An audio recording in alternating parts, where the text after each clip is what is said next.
Hello friends, स्वागत है आपका हमारे इस YouTube चैनल MSc मैथ पे। दोस्तों, आज हम लोग औसत सीरीज का चौथा क्लास देखने जा रहे हैं। यहाँ भी हम लोग SSC के प्रीवियस ईयर में जो प्रश्न पूछे गए हैं उसकी चर्चा करेंगे। यह क्वेश्चन काफ़ी महत्वपूर्ण है और काफ़ी कम समय में बनाने का प्रयास हमारा होगा। थोड़ा सा आप भी समझिए और समझ बनाइए। ट्रिक जैसा कोई कुछ बात ही नहीं है इसमें, लेकिन उसको भी हम लोग ट्रिक की तरह सोचेंगे। यदि आप हमारे चैनल पे नए हैं तो सब्सक्राइब करें और वीडियो को शुरू से अंत तक पूरा देखें, क्योंकि जब आप पूरा देखेंगे तभी आपका समझ बन पाएगा और हमारा जो भी वीडियो होता है उसको आप लगातार देखिए। इससे आपको बहुत फायदा होगा। कुछ दिन में आपका मैथ बहुत बढ़िया हो जाएगा। आइए क्वेश्चन देखते हैं। क्वेश्चन पहला है आपका 25 परिणामों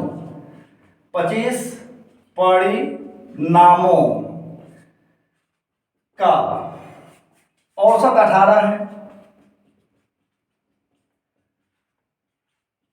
18 है। उनमें से प्रथम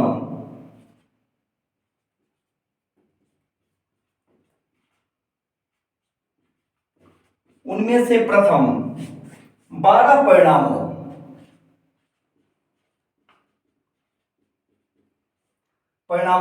का औसत 14 है।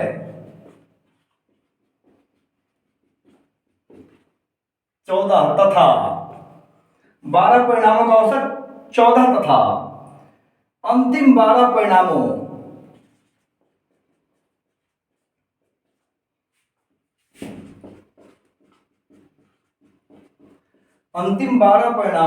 का औसत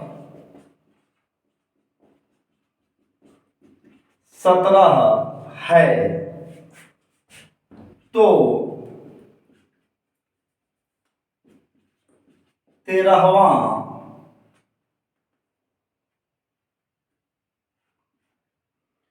परिणाम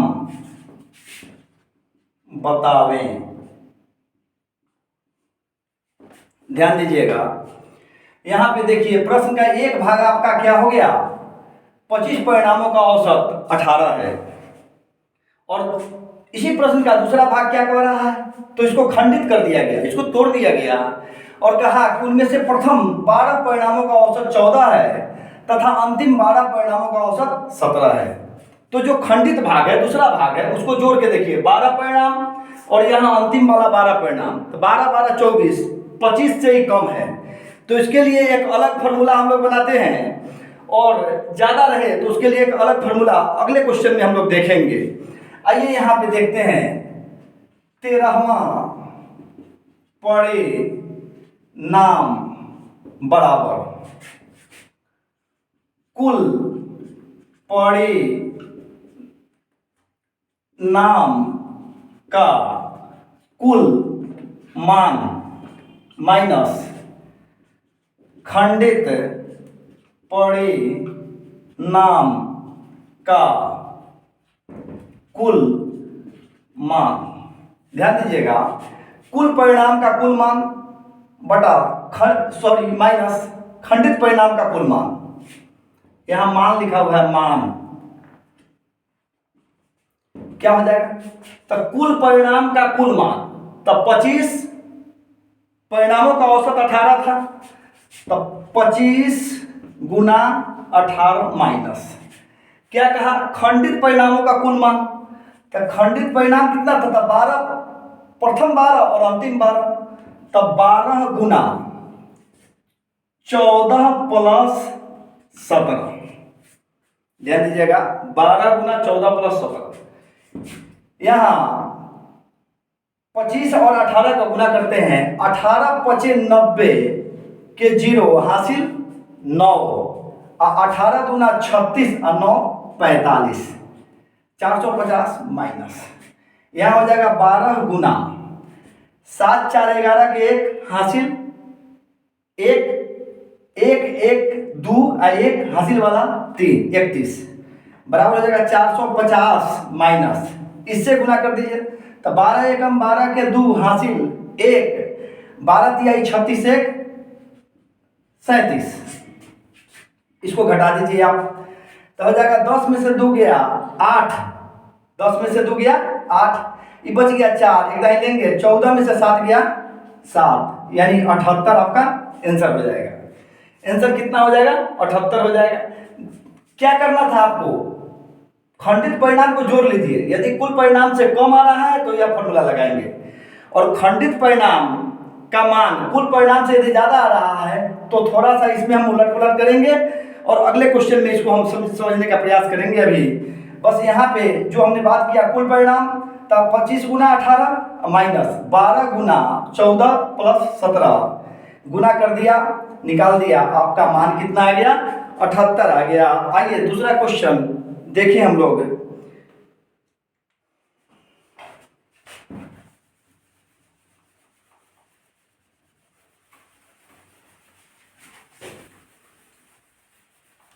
थोड़ा सा आप इत्मीनान से समझें और इसको बनाएं। एक चीज और आपसे हम कहेंगे कि इस क्वेश्चन को आप कॉपी पे लिख लीजिए और फिर इसको मुजवानी बनाइए। एक बार दो बार जब आप सोचिएगा तो स्वाभाविक रूप से आपका दिमाग क्या कर फास्ट काम करने लगेगा, आपका दिमाग क्या होगा? फास्ट हो जाएगा और आप बहुत तेजी में बनाने लगिएगा। आइए दूसरा क्वेश्चन देखते हैं। क्वेश्चन 2, 13 परिणामों का औसत 42 है यदि प्रथम 7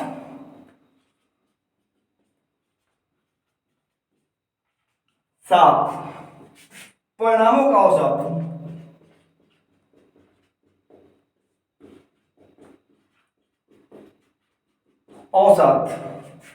44 तथा अंतिम 7 परिणामों का औसत 43 हो तो सातवां परिणाम क्या है? सातवां परिणाम क्या है? आइए ध्यान दीजिए। अभी पिछले क्वेश्चन में हम लोग देखे थे, आपको कहे थे कि प्रश्न का पहला भाग आपका क्या है?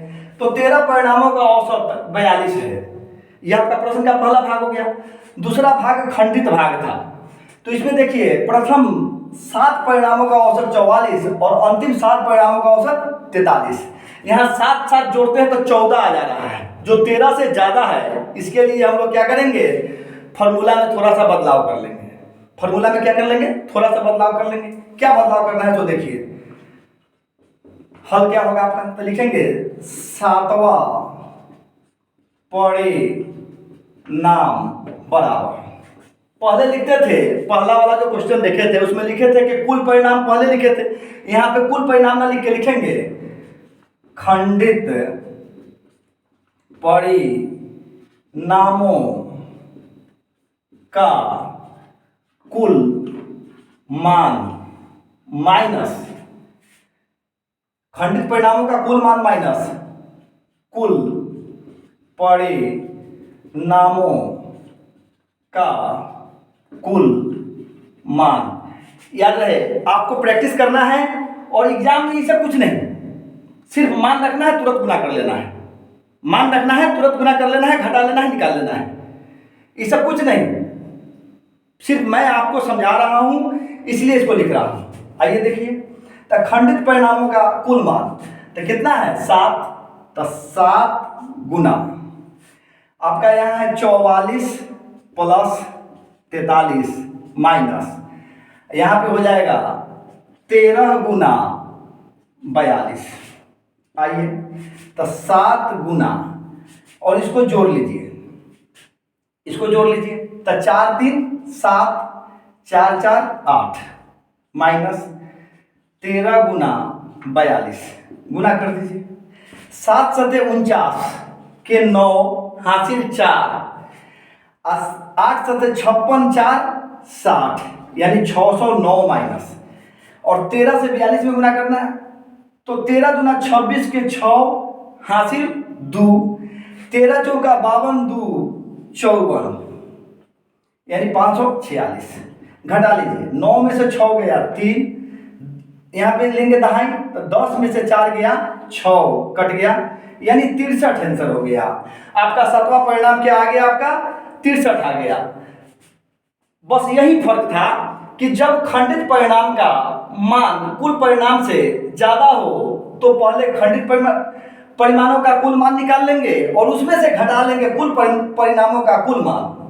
लेकिन यदि पहले वाले क्वेश्चन में जो देखे थे कि कुल परिणामों का मान खंडित परिणाम से ज्यादा हो, तो पहला जो हम लोग निकाल फॉर्मूला लगाए थे कि कुल परिणामों का कुल मान माइनस खंडित परिणामों का कुल मान, बस यही फर्क था। थोड़ा सा इसको ध्यान रखना है। और यदि एक चीज और, इसका ध्यान नहीं भी रखे तो क्या होगा, हमारा मान माइनस में आएगा। हमको माइनस से कोई मतलब नहीं है, हमको तो मान निकालना है, माइनस से मतलब नहीं है। यदि माइनस उल्टा भी लिखा जाता है कोई दिक्कत नहीं है, सिर्फ हमको मान निकाल लेना है कितना आ रहा है। माइनस प्लस से कोई मतलब नहीं है, हमको चूंकि टिक आउट करना है, हमको बना के किसी को देना नहीं है, हमको वहां पे क्या करना है, एग्जाम में टिक आउट करना है। इसलिए वहां पे हमको माइनस प्लस से मतलब नहीं है। लेकिन यदि आपसे कह दिया जाए कि आपकी समझ क्या है, तो इसके लिए आपको यह जानना जरूरी है। एक क्वेश्चन आइए और देखते हैं हम लोग। थोड़ा सा मेहनत करना है और हम लोगों को तुरंत मैथ में महारत हासिल कर लेना है, मैथ का जानकार हो जाना है। आइए तीसरा क्वेश्चन हम लोग इसका देखें। तीसरा क्वेश्चन इससे थोड़ा सा अलग है लेकिन यही, लेकिन थोड़ा सा अलग है, बहुत आसान है। आइए देखें। कहा तीसरा नंबर क्वेश्चन है, 30 परिणामों का औसत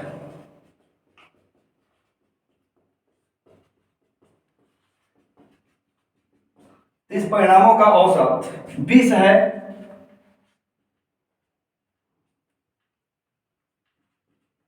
20 है तथा अन्य 20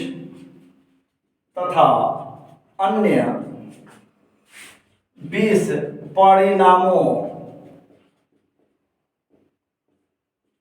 का औसत 30 है, तो सभी परिणामों का औसत क्या है? तो सभी परिणामों का औसत क्या है? ध्यान दीजिएगा, यहां पे कहा पहला भाग कि 30 परिणामों का औसत 20 है तथा अन्य 20 परिणामों का औसत 30 है। तो 30 गुना 20 प्लस 20 गुना 30, अब बट्टा, चूंकि औसत का फॉर्मूला हमने पहले ही वीडियो में आपको दिया था, तो बट्टा में क्या आ जाएगा, तो 30 परिणाम और 20 परिणाम दोनों को जोड़ देंगे। आइए लिखते हैं, सभी हल है आपका, सभी परिणामों का औसत बराबर, तो क्या हो जाएगा, तब 30 गुना 20 प्लस 20 गुना 30 बटा, और यहां पे देखिए 30 परिणाम और 20 परिणाम, तो हो जाएगा 30 प्लस 20 बराबर हो जाएगा 3 दूना 6, 600 प्लस 3 दूना 6, 600 बटा 50 बराबर 1200 बटा 50, काट दीजिए, आपका आ जाएगा 24 आंसर। कितना आसान है, बहुत आसान है, बस थोड़ा सा आपको समझ बनाना है, बहुत आसान होगा। औसत का क्वेश्चन हर एग्जाम में 1 2 3 तक रहता है, 1 2 3 तक रहता है। यदि किसी एग्जाम में 25 क्वेश्चन पूछा जा रहा है तो एक क्वेश्चन तो निश्चित रहना है, कभी कभी 2 क्वेश्चन भी पूछ देता है। तो इस चीज़ को हम लोग को क्या करना है, अच्छे से प्रैक्टिस कर लेना है ताकि एग्जाम में जाएं और तुरंत 2 सेकंड में बनाएं, हमारा काम बन जाए।